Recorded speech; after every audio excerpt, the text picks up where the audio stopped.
Pemadam kebakaran Takalar berhasil mengevakuasi ular jenis piton di Pak Jenekang, Desa Salurangi, Kecamatan Polombangkeng Selatan pada Senin 20 Januari 2025.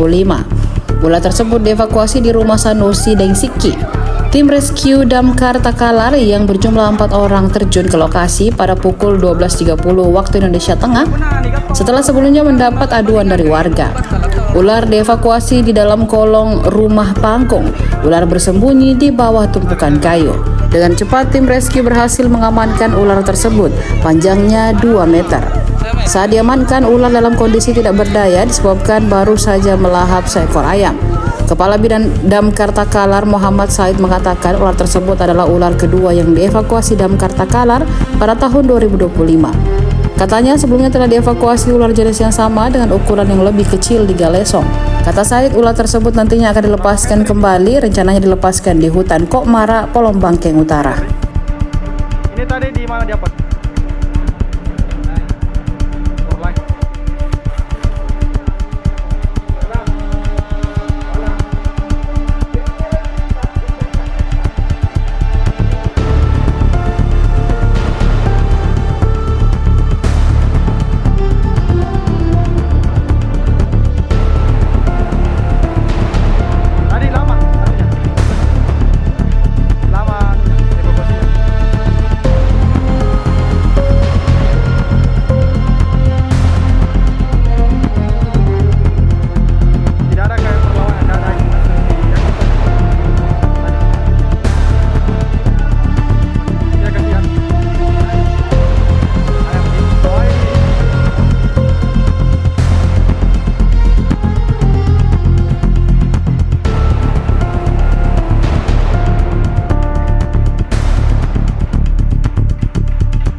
Download Tribun X sekarang, menghadirkan lokal menjadi Indonesia.